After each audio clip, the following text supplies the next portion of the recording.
The following program contains graphic material, including offensive language. Viewer discretion is advised. A national survey finds that nearly all Americans believe that the U.S. is right in the thick of a mental health crisis. Here to answer your questions is Dr. Manuel Pacheco, a psychiatrist at Tufts Medical Center. Good to see you, doctor. Hey, doctor. Thanks for your time. So let's talk about these new results from the Kaiser Family Foundation. 9 out of 10 adults, 90%, it's an overwhelming majority, say that the country is experiencing a mental health crisis. Does that perception match reality? What does the data that you've seen show?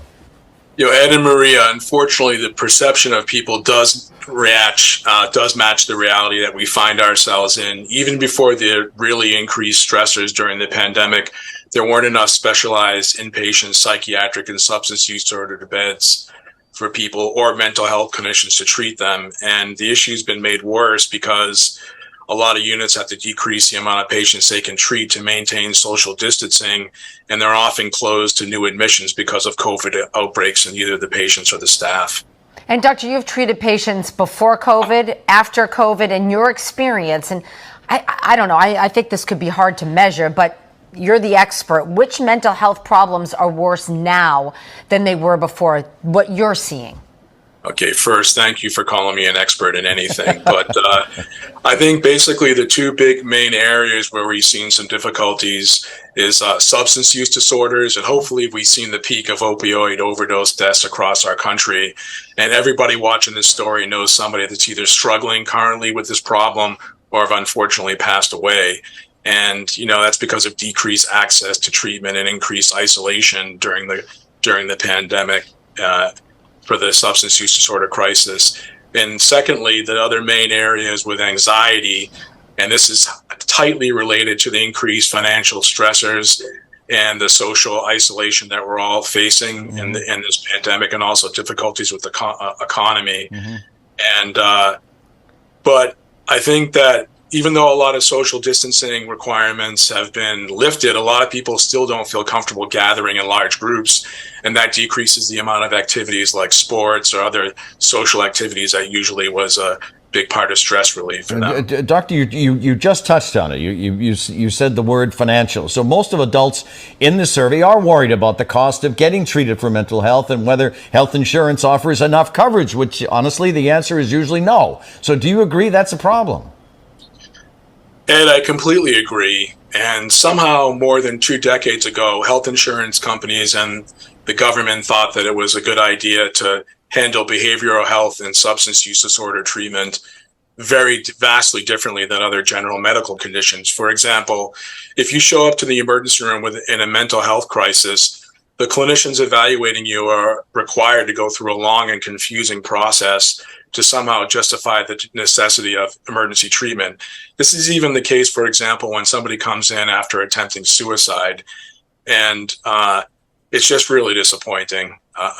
Before we go, I just wanted to remind everybody about the 988 hotline that we have 24 hours a day. If you or anybody that you care about is experiencing a mental health or a substance use crisis, please call that and get the help you need. Thank you. I'm really glad. We're both glad that you said that. Thank you, Dr. Pacheco. Thanks, Dr. Pacheco. Take care. Stay well. We appreciate you. And to our viewers, if you have mental health questions that you would like our experts to answer, email them to ask@wcbb.com. Are you ready?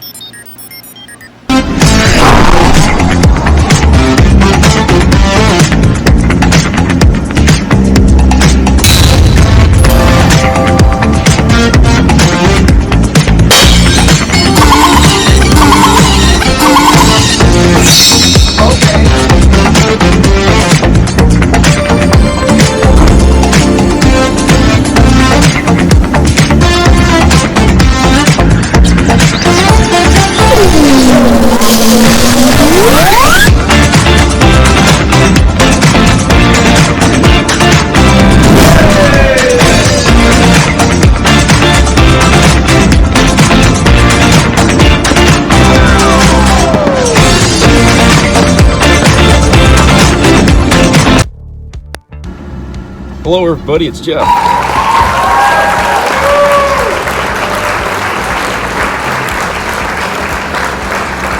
Nice seeing everybody. Hope you're all having a good time, good day and everything. It's nice here. As you can see, the sun is blinding me here as I'm pulling out of the Burger King here. So this morning when I got up, I saw an article in the news about a poll that was taken here. They polled 2,000 people. 2,000, okay? And out of this 2,000 people, they're going to make this big, broad statement for about 90% of America. Okay? Go figure. Anyway, they made this poll, and they said that 90% of America believes that this country is suffering from mental health problems. Really? Jesus Christ. They've been saying that for years, that this country is in desperate need of mental health therapy. And yet, nothing is ever done about it, okay? And the reason being is because it's not easy to get yourself into healthcare because of the cost, right? Insurance and everything. I mean, we don't have a very open door policy when it comes to people getting help. The first thing they're going to think about is, oh, how much does he or she charge per hour for me to sit and talk? You know, and can I afford that? Most likely not, you know, unless you got a good paying job or you got good health insurance. But you see, you know, if we really gave a shit about mental health problems in this country, they would have opened up the Affordable Care Act that Obama got through and said, you know, that the government would pay for people that are getting treated for mental health issues. Do you know how much of a problem that would solve in this country if we could just have the government pay for that one thing, okay? Just to start with. Just say government will pay these for people's health care, mental health care. I could tell you within 5 years you'd notice a change in society, okay? People would be a little more calm, okay? They would know when to shut the TV off or the radio off or the internet off when things start to aggravate them, instead of just sucking it down and going further deeper into it, you know? But some jackass that I was listening to on the internet suggested that the problem is we don't have enough shared experiences in this country. And that's the reason why we have a mental health problem. Well, that's probably like a tiny sliver of the reason why we have that problem in this country, okay? But that's not the reason. That's not the primary reason why. The primary reason is that people are so glued to politics these days that it is fracturing people's ability to get along with one another. I think that's the problem. I mean, people say, oh, politics has always been nasty. True. Politics is a nasty fucking thing to get into. However, when was the last time you seen so many people glued to politics as they are today? And not only just glued, but that's all they fucking watch on the internet or talk about on the internet and get into fights about on the internet, to the point of death threats and shit like that. I mean, when was the last time you ever saw so much of this being spread as it is because of the internet? Never. So I'm telling you right now, folks, it's politics is the culprit. In my opinion, I think it is, because politics these days has become so divisive, and the reason why it has been is because they know people will tune into it. The more controversial the issue is, the more people will get engaged talking about it online, and eventually those controversial issues become the main issues that these politicians will run on, because they know that gets people aroused to the campaigns. Jesus, I mean, we saw on January 6th just what happens when you go over the top with this crap. So people are at their nerves, at their wits' end with politics, to the point where they're ready to pick up a gun and just shoot somebody for being a a member of an opposite party. Okay, but I think that politics has really become the reason why America feels like it's suffering from mental illness. Now, of course, that's not speaking for kids. The kids are the fallout from what the adults are doing right now, okay? The kids are taking the hit from adults' bullcrap. And obviously the neglect, because look, if a person is spending a lot of time online listening to politics, they're not spending that time with their children. So the kids are getting themselves into all kinds of messes and shit like that. And the parents are only there to scream and holler and yell at them. So what do you think that's going to create for a future society? I mean, we were already bitching about that before the internet was around. The parents aren't spending enough time with their kids, and now with the internet around, they're spending even less time with their kids than before. So naturally, children are going to suffer in this situation here. And they too will go to the internet for attention from some stranger they don't know, or friends that they hang around with in school, and get themselves in trouble over things, many different things, okay? But, going back, tracing the steps, for those of you who weren't around during the time when we didn't have an internet, you probably wouldn't really recognize how it all changed.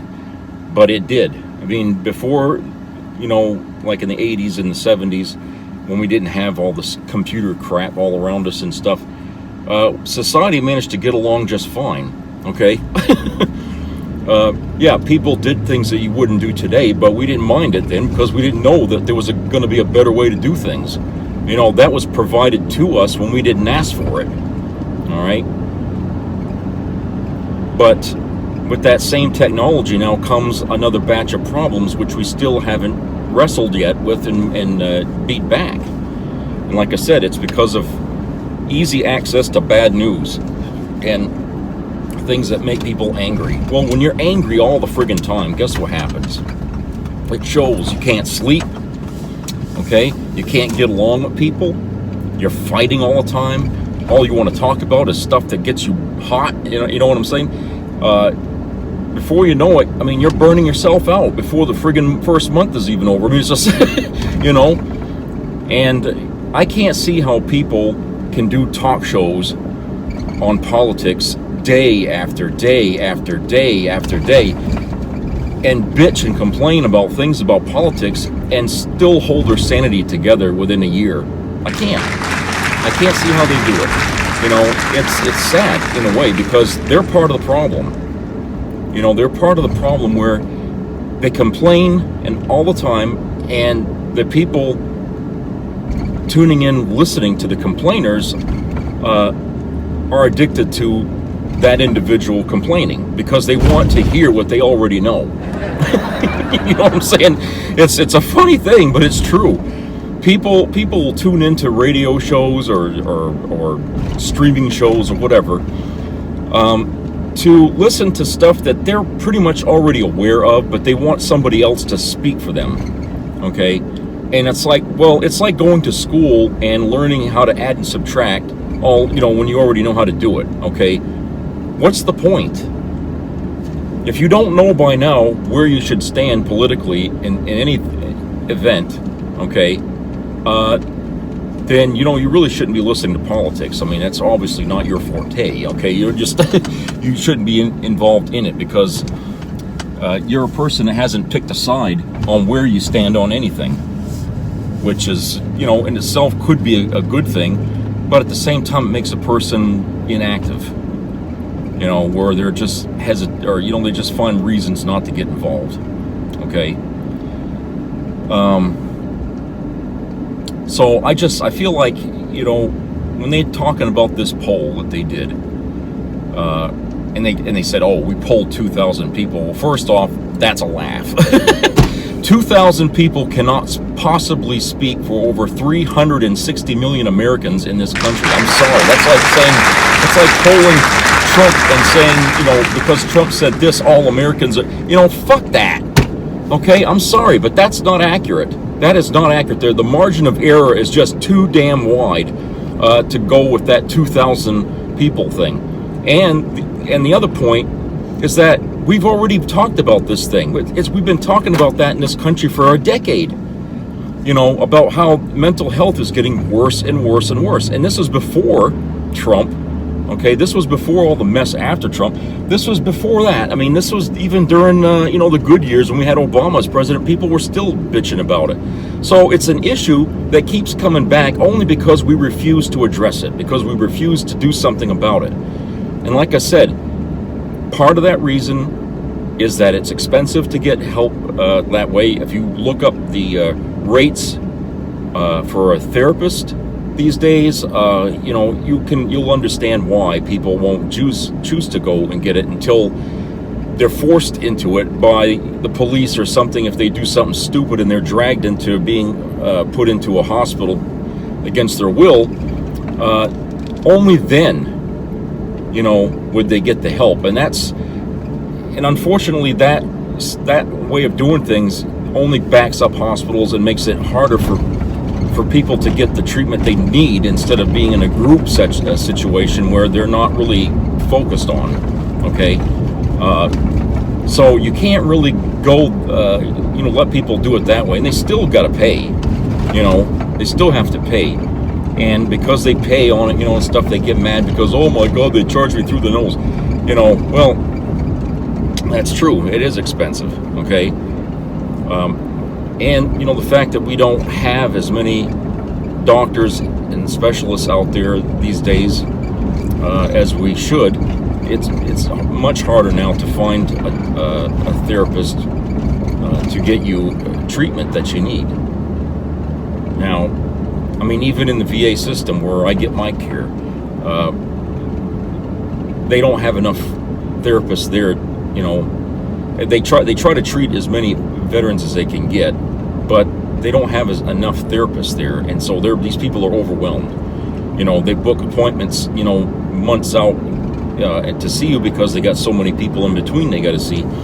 It's a very busy thing for them, and I know the government don't pay them nearly as much as a person on outside of the system working on their own would ask a whole lot more. Okay. But like I said, it's a thing that if we really cared at all about that problem in this country, if we really want to put a dent in it, we can start by letting the government pay for people who need to get mental health, only because it makes it a better society in the long run. So people might bitch, oh, you're going to pay for someone to get help. Okay, fine, don't pay then, okay, and see what happens to your society. But you contribute a little bit of your friggin' money, every week or whatever, okay, which you won't even notice, and you'll start to see the benefits come back to you, and that being, a better people, better individuals to be around. Folks will have a calmer time of it. How can that be wrong? How can that be a bad thing? People are too focused on dollars and cents instead of being focused on how to improve life, And if we were focused on that, how to improve our society and our life, I think you'd see that our country would not be in the mud, as it were, as it is today, society-wise. Okay. But we really, really, really need to address that, because I'll tell you, when you have a sliver of our society that's out there supporting a criminal to be a president again, okay, don't believe for 1 second that these people are normal people, okay? They all got mental health problems, every fucking one of them, okay? And you can't ignore that. If we didn't have such a problem in this country, that a guy like Trump never would have been president in the first place, okay? Because people would have had the intelligence, they would have had the attitude, they would have known a scammer when they saw one, okay? And people are always saying, how did that get by us? Well, it got by you because you weren't paying attention, okay? You're so pumped up on anger and aggression and your own life and stuff that you don't have the wherewithal to be able to listen to a guy and know when he's pulling your leg. Unfortunately, there was a lot of people in America that did see that, but Trump had to depend on the electoral college, I guess, to be able to win that first election there. So anyway, but yeah, I mean, it just irked me when I heard that this morning about that poll. And they got a poll for every damn thing, every day of the week. There's always a poll here and a poll there. And I'm so sick and tired of it, because these polls, A, don't solve anything, and B, are not really accurate. Okay, because the margin of error is just too damn wide. When you make a broad statement like, 90% of Americans don't, and you only poll 2,000 people, you ain't got the right to say 90% of America. You don't know that unless I get a phone call from these pollsters asking me what I think about something, okay? And the number is more like they asked millions of Americans instead of just thousands or just a couple thousand. I'm not even gonna look at that fucking poll, okay? But this is how they stir shit up in this country, by these damn polls. Since we live in the age of the internet, they should be able to do better with polls now, because now they can get to everybody through the internet, and they could ask a whole lot more people the same question over a much wider scope. So why don't they do that? Okay, because when you pick 2,000 people, they all come from different walks of life, okay, and they might even come from the same community. And communities can be different from one state to another, and people's attitudes obviously could be different from one place to another. So why do they do that? Is it just to say, well, we asked 2,000 people, so that makes our poll legit? We're not making this shit up. Well, yeah. I mean, I bet I can do a poll. I can round up 100 people and ask them the same question, and I'll just take that. But you might see the result and say, well, I don't believe that. That doesn't sound right. Okay. Well, that's kind of how it was when I heard that poll today. I felt like, well, that's not a new issue. That's been around for a long time, okay? People have been complaining about mental health, a lack of treatment for people who are mentally ill for a long time. I mean, even when the shooter, the mass shootings that were going on, people were talking about mental health treatment for some of these kids who did the killings, that maybe they needed help, okay? And every time we have a mass shooting, that came up, and it comes up, and they never, ever do anything to address that problem, okay?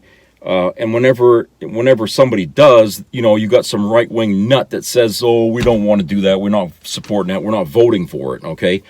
So, like I said, we're as a society, we are not ready yet to take that problem seriously until it becomes such a problem that everybody's lives are at risk, okay? And, when you're doing something out in public, just doing something normal, and somebody shoots you or something and you don't even know who that is, I mean, then you start to think about gun control and mental health treatment. But until your life is in danger, you won't think that. You won't think about that. So I think the problem in this country is going to get to the point where nobody is going to be able to do anything anywhere because of fear of being hurt, killed, or something, or, being, harassed in some way. And only then will people be forced to have to address that in a political way and support change, okay? And unfortunately, a lot of people are going to, wind up dead until they come to that point, okay?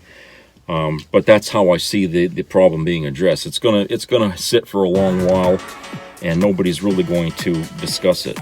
Now, when we had this problem with mental health before, and then the pandemic hit, that only made things worse, okay? Because people were stuck at home, they didn't go to work, kids weren't in school, everybody was scared of being 6 feet from in someone's range.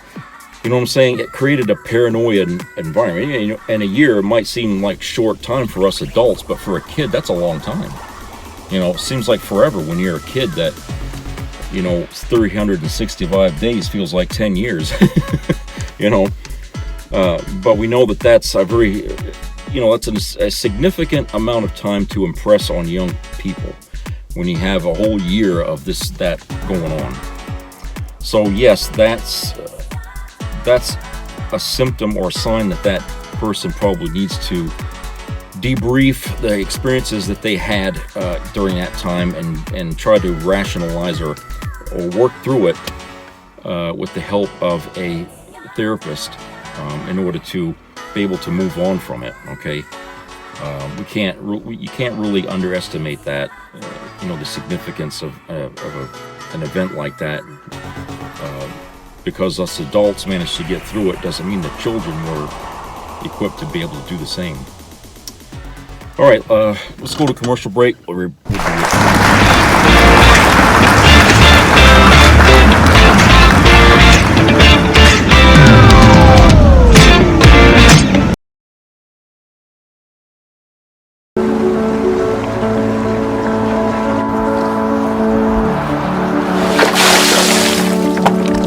This is me. This is me.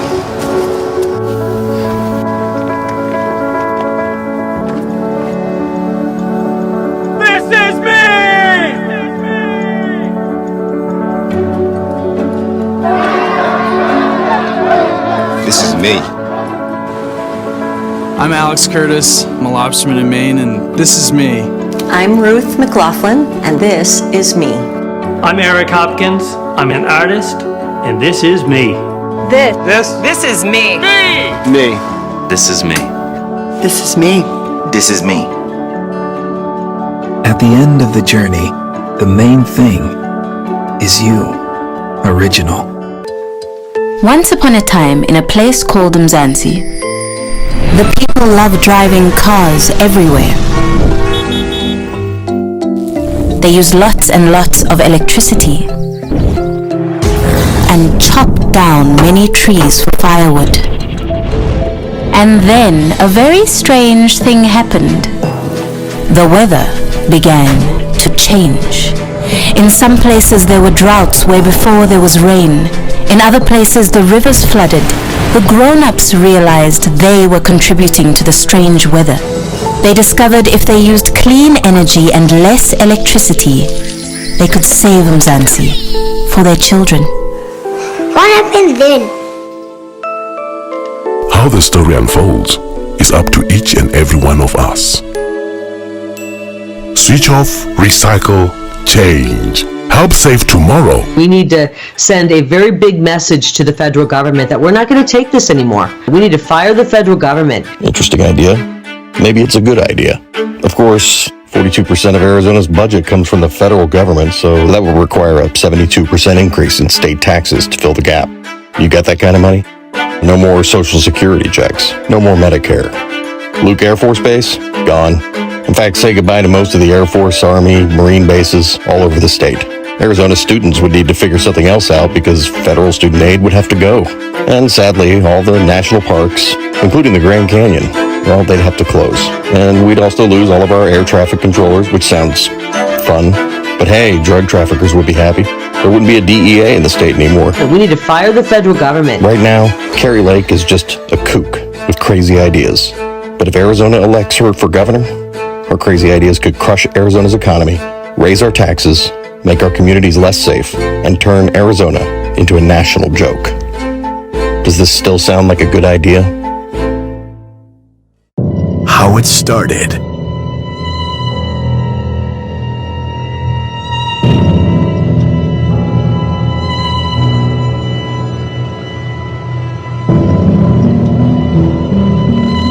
How it's going. In a Truth Social post over the weekend, Trump hit McConnell for helping Democrats pass a bill to keep the government up and running. Trump writing McConnell has a, quote, death wish, and referring to his wife as, quote, China-loving Coco Chow.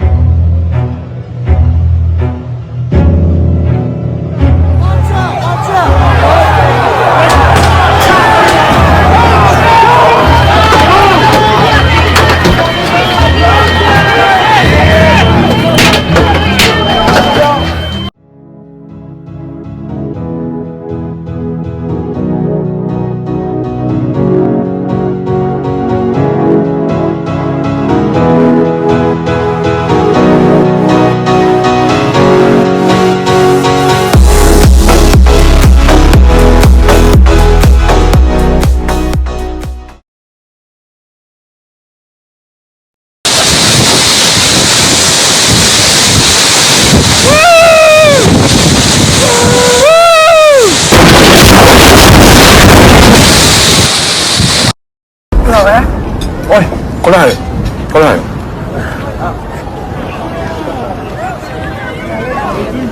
Thomas, var det en lavin eller? Ja, den är kontrollerad. Det är såna jäkla krafter. Är det safe? Ja. De vet vad de gör.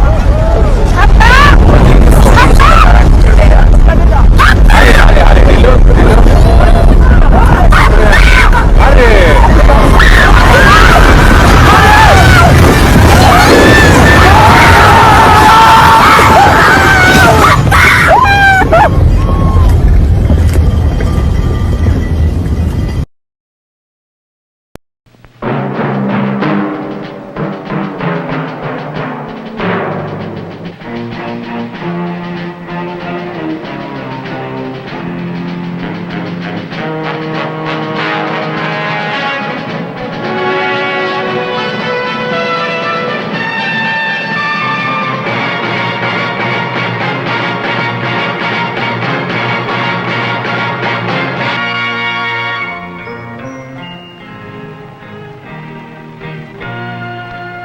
Some people have a deep, abiding respect for the natural beauty that was once this country.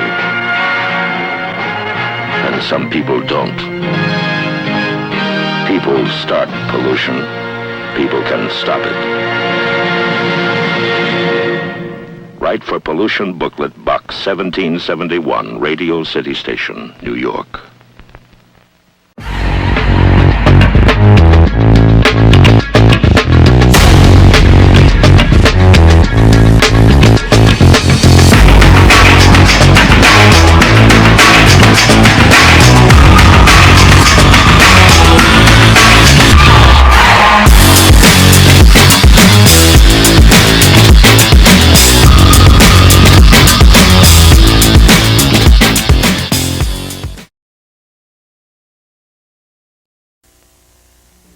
Be a part of the entertainment value of a lifetime.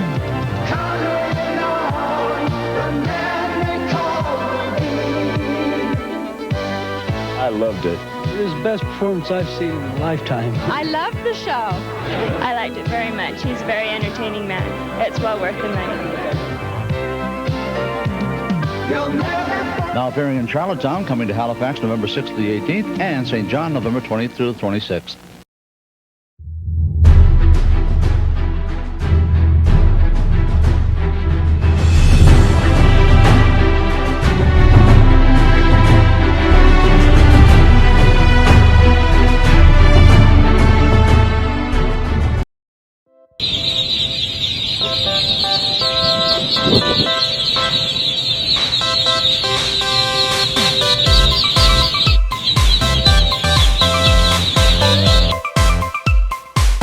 Okay, everybody, welcome back.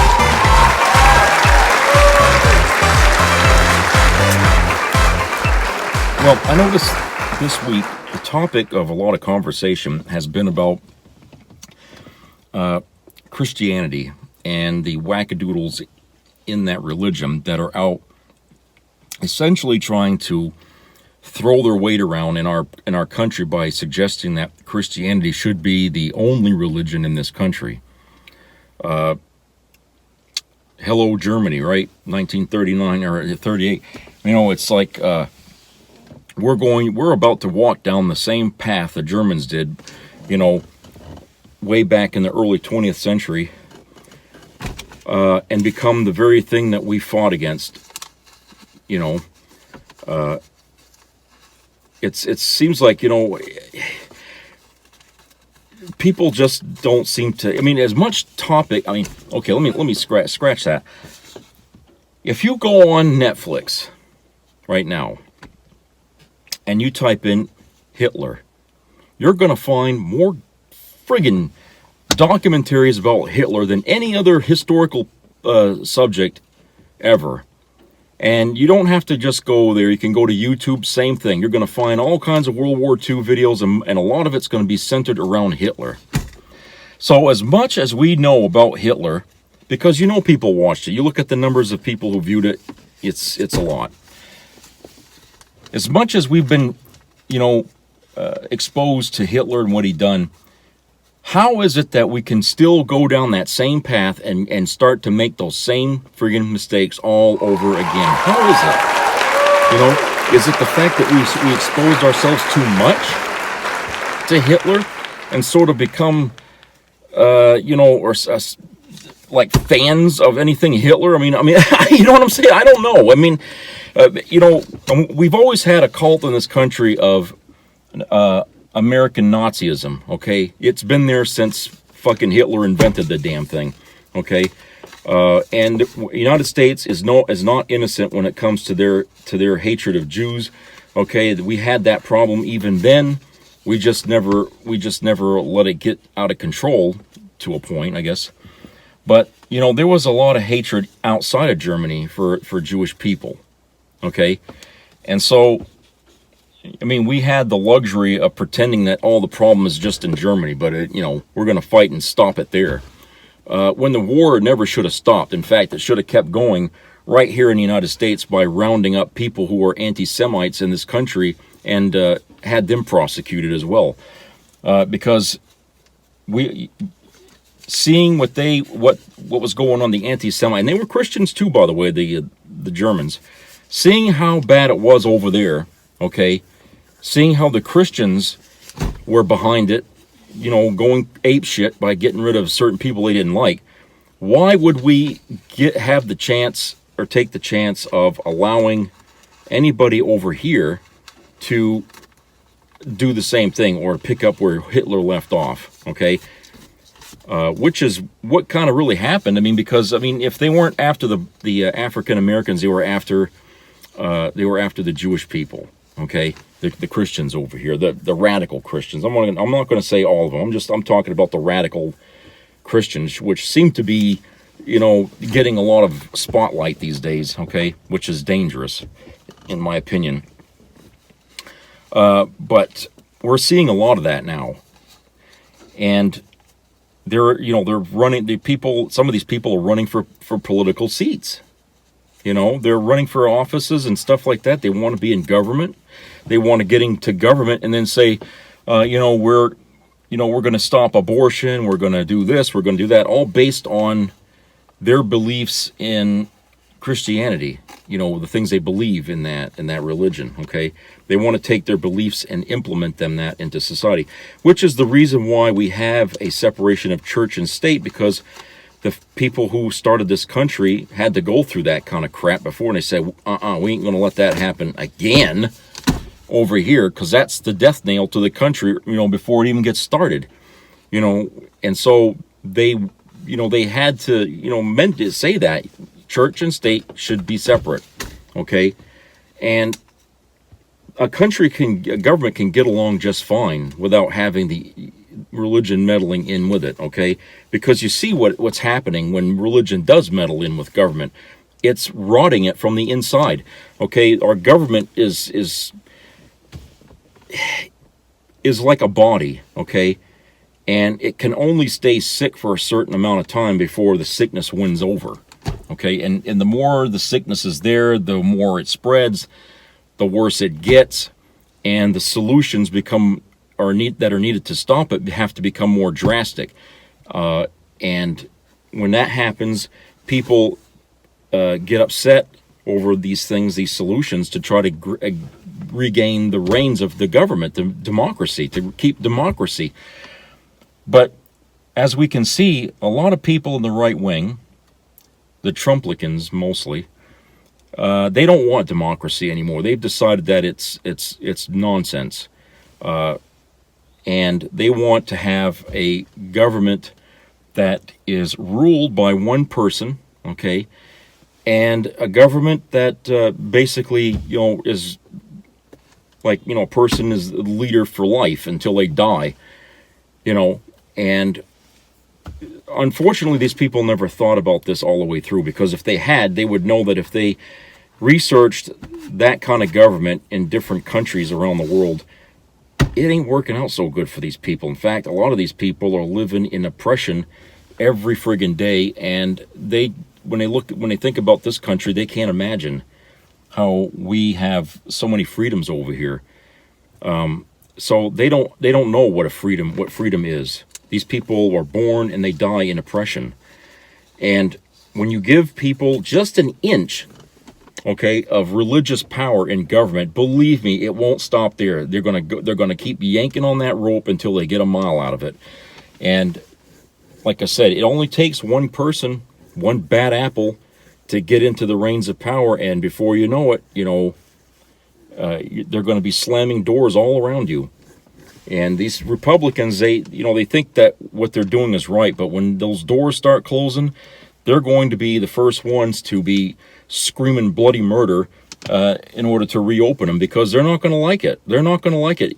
Just like if I picked up, some of the, think of any Republican that that's really extreme in their thinking.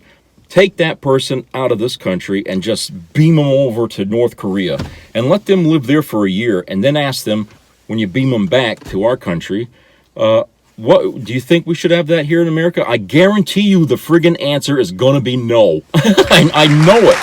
Okay, I would bet everything I own, my life, my family, everything, that if they came back here after a year over there in North Korea, the answer would be no. I don't want that in this country. Okay, and I bet you they'll probably see some things beginning to look like that here. Some lines, directly parallel to North Korea that we're heading in, and they're going to be scared. Okay, and because people that have come to this country, hoping to get away from oppression like that, have seen that this country's starting to go down that path too, and they recognize it. Everybody else don't get it, because they never came from where they came from, so they call that person, oh, they're just Democrats and shit like that. It's like, well, no, you're just trying to brush it off because you can't understand, or you don't want to understand that maybe this person is telling you the truth and you don't want to believe it. You don't want to believe that your idea of a fascist country is going to blow up in your face. You don't want to believe that. But if you don't want to believe her, believe history, because it's already happened. Okay, that's the other piece of evidence. That's all you need is that. And so I feel like our country really is going down this slope here, and it's really it's how can I say it? It's really worrisome to me that if I can see something and I know it's not right, if I can see something and I know it's not right, and believe me, I'm not the smartest thing around, but if somebody like me can recognize the signs of a bad storm coming, then how can you people out there who are smarter than I am not see it? Okay, you don't have to be a rocket scientist to put your finger up in the air and see which way the wind is blowing. And I fear that a lot of people either are just being deliberately ignorant about it, because they want to pretend that the idea that they have, because it's different than what's going on here, has to be the answer. Okay, they figure fascism has to work better because democracy hasn't. Well, I'll tell you what. Democracy was never really given a fair chance to begin with, okay? We tried to run it as a democracy in this country, but from day one, you had elements in our own government who did not want that to be the way it is. The minority was always trying to claw its way to get its way, okay? And it's no different today. And they've made a lot of progress over the centuries in this country to get to the country to where it is now, okay? And these people, it's like a generational thing. They pick up that baton and they keep going with it and pushing on it and pushing until they topple it, okay? And that's because these people never wanted a democracy in this country. They don't believe in majority rule. They don't believe in voting. They don't believe, in equality. They don't believe in these things because they come from a time when they didn't have any of that, and they thought it was fine. Okay, that's all they understood. Was that kind of a government. They only understood that kind of government. And I have to say that, when you add in the element of wealthy people with businesses who have selfish interests to keep making money for themselves, for their stockholders and stuff like that, money is going to exacerbate a problem about people wanting to have a fascist government really fast, okay? Because when you have a government that's fascist, big business can just sit back and never worry about a goddamn thing, okay? They can rake in the money, and they won't have to answer to any government problems or anything, okay? They'll always have backing from us, taking our money to help them out. I mean, they're getting that now, right? Subsidies and shit, okay? I mean, they bitch and complain about welfare and all that, but you know what? They're full of shit because they're big business companies that are getting welfare too, just like the rest of us. Okay, only thing is they don't deserve it because they put their money on the line. They gamble it, okay, and it's their loss. Nobody forced them to lose their money. Like for us, if we lose money, it's forced on us. We don't want that. But when big business loses its money, it's because they gambled it on a theory and they lost in the stock market big time. Okay, and it put a lot of people out of their homes. But no, we want to be bailed out. It's, you know, we want the welfare. Okay. So, like I said, when you mix big business in with this radical government thinking, that's a tough nut to crack. Okay, that really is. And it requires that the rest of us stay united to oppose it in every election, which is why, even though November is a big election for a lot of Democrats here, because this is going to decide a lot of things here, you know, especially Roe versus Wade, you're going to have to look at every election now, at this point on, as being as important, because every time we're going to go to the polls, you can bet your ass the Republicans are going to have something there that's going to take away from you. And you better read the fine print on anything that they offer, okay? If they won't answer questions because they're hiding something, then you don't support them, okay? You don't support them. You know, if they have these, if they say things that are clearly out of their friggin' minds, you know, like, oh, women shouldn't have rights. Obviously, you stay as far away from that as you can, okay? Because that person is going to lead you right down into a canyon there that you'll never dig yourself out of. I mean, it's crazy what people will follow.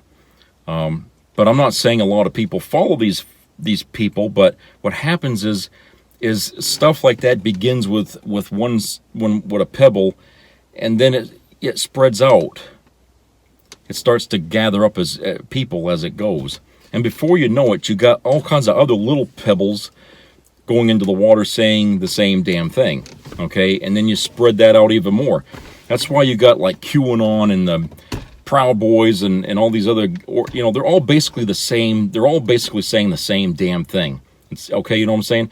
So you got more than one pebble being thrown into the water here.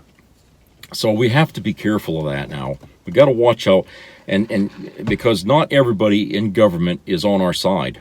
We see that now. We've got people in our government who are trying to destroy the government by using the government against itself. Okay, that's the legal way of overthrowing a government in their eyes, because it doesn't require firing a shot or anything. But if they get mad enough, they'll send people after the institutions of our government in order to cripple it or overthrow it. Okay? So we're at that point, folks, where, you know, it could be like, you know, the 1930s. One day we wake up and we find out that, oh, the Senate building got burnt down, and it's because of terrorists or some damn thing, you know, and before you know it, the president's got to do a lockdown on the country. You know, it just happens like that, you know, because we got people already inside our government who are acting like Nazis the way the Nazis were, okay, like Marjorie Taylor Greene and Boebert, you know, and all these other folks, and they're out there talking a lot of nonsense. And there's a lot of people out there clapping and applauding when they talk. And that should scare everyone. When you see something obviously insane, and yet there's people out there that are, you know, clapping for it. Okay? That's sad and dangerous and scary at the same time. All these. So, yeah, I mean, you can't really stop it, I guess, by curtailing people's speech. But you damn well can understand that what you're hearing is crap, okay? And does it fit in with what this country is founded on? No. Okay, if we wanted fascism in our government, we would have put it in the Constitution, okay? We would have allowed that to be in the mix, okay? But I think people back then were way smarter than they are today, and they knew enough about government and how to make it function better for people by what they ultimately created, okay? All they did was they took from their own experiences what they learned, and they just wrote out something better and said, well, whatever we did there didn't work, let's try this, okay? And that's why we always call it the Great Experiment, because there wasn't really a democracy like that in the world at the time. I mean, there was a democracy in Greece long way before Jesus walked the earth, but there hadn't been, one like that since. And so we're trying to show, the world that, hey, you don't need to have these really radical and, authoritarian sort of governments in order to make your government strong and to make the people work, as a collective unit. You don't need that. What we're trying to instill in people is the pride they have of living in a country where they have a choice to do things, whether they want to or not, where they don't have to feel like they're tied to a train, as it were, and pulled in one direction. Okay. And we also want our government to be the same, because, we don't want our government to just decide everything for us, because it's like, well, what the hell, what's the rest of us doing here? The government is going to be out there deciding our fate all the time, and we're never going to have a say, and the only thing that the people are going to have for, as a means to change things is revolution, bloody revolution. So unless we want to go down that road and look at a bleak future, people really ought to get out there in November and vote left all the way down, the left wing. Even if you don't even agree with Democrats, you shouldn't side with your party yet, because like I said in the previous video, the Republican Party is drunk. They're drunk on themselves. They're drunk on Trump. They're drunk on insanity. They're in chaos right now. Their party is crumbling, fragmenting, attacking each other, because one person isn't like Mitch McConnell versus Trump. People want to be completely insane, and if there's a Republican that ain't insane enough, then that person gets attacked. So the party that used to be the Republican Party is really no more. Okay, what it is now is it's really nothing. It's trying to find itself an identity. And right now the rest of us are calling them Trumplicans or whatever, because they don't know what they want to be anymore. They don't really want to be conservative anymore. They don't want to be a democracy anymore. What they want is everything their way, and they don't want, if they lose elections, they say you cheated. Okay, they won't accept any election that they don't win. Okay, that's why you're going to see a lot of challenges to people who lose in November. By any Republican that lost in an election, they're going to cry foul. The people are going to cry foul that voted for said individual, and you're going to see a lot of chaos brewing after November. And it's only going to feed into the following election for the president later on, when they come back with the idea that they're going to get the White House if they can't get anything else. And that means that they'll do anything, even cheating, to get their way. So we have to be on the guard for that. So anyway, that's it for today, and I hope I get a chance to talk with you again soon. So please keep your ears open for COVID-19 local news updates and monkeypox, and please get out and vote for this November, and I hope everybody tries to find a way to stay calm and stay good to each other, because it does help to keep people, on good footing. We don't need to have insanity around here. So subscribe and comment. I'd like to hear from you all, and I'll talk to you guys later. So take care.